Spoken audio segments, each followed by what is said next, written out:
warahmatullahi wabarakatuh. Perkenalkan, nama saya Nurdiana, NPM 21222111029 dari kelas Ekonomi 2A. Adanya video ini untuk memaparkan tugas resum saya dari matkul belajar pembelajaran. Pada pertemuan pertama disajikan oleh kelompok 1 dengan anggota Ahmad Sadullah, Fadilatur Rizkiyah, Samia Komaria, dan Sahrul Alam dengan judul model-model pembelajaran. Model pembelajaran di sini adalah suatu perencanaan oleh seorang guru untuk menyajikan suatu materi pada saat belajar pembelajaran. Manfaatnya untuk guru dapat dijadikan alat pendorong aktivitas siswa, sedangkan manfaat untuk siswa dapat menilai atau melihat kemampuan pribadi siswa. Juga dapat memudahkan untuk memahami materi pembelajarannya.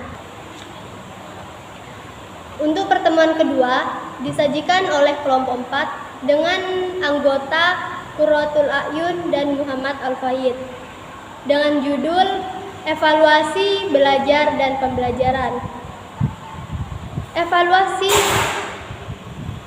Evaluasi sendiri adalah penilaian dan perbaikan, di mana biasanya dilakukan di akhir proses belajar pembelajaran untuk menilai apa atau hasil pembelajaran sebelumnya demi memperbaiki proses belajar selanjutnya.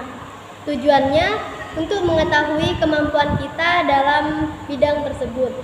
Misal dalam belajar pembelajaran, kemampuan kita sampai pada materi tersebut atau belum. Maka secara tidak langsung kita juga mengetahui sampai mana, di mana kemampuan kita. Untuk pertemuan ketiga disajikan oleh kelompok 2 dengan anggota Sulaiman, Humaira Agustin, Latifah, Imam Rizki, dan Yulia dengan judul Pembelajaran Inovatif. Pembelajaran inovatif adalah pembelajaran yang lebih banyak memberikan peluang terhadap siswa. Tujuannya melatih peserta didik untuk berpikir aktif atau kreatif, mengembangkan kreativitas peserta didik. Definisi pembelajaran inovatif yaitu pembaharuan dari zaman ke zaman. Contoh, kalau dulu seorang guru adalah satu-satunya pedoman seorang siswa, maka sekarang guru bukan lagi salah satunya. Untuk pertemuan keempat disajikan oleh kelompok 6 dengan anggota Alwin Faruk, Dina Fitria, Nurdiana, dan Hananta dengan judul Peran Guru sebagai Insan Multimedia. Peran guru sebagai insan multimedia yaitu proses menyampaikan materi yang dilakukan seorang guru secara teratur kepada peserta didik. Peran guru yaitu mendorong, memfasilitasi, dan membimbing peserta didiknya. Guru sebagai teladan, di mana guru digugu dan ditiru. Kata digugu di sini yaitu ditaati. Guru juga sebagai pemandu, di mana pembelajar adalah wisata, siswa adalah pelancongnya atau pengunjung, dan guru adalah pemandu yang mengarahkan arah perjalanannya.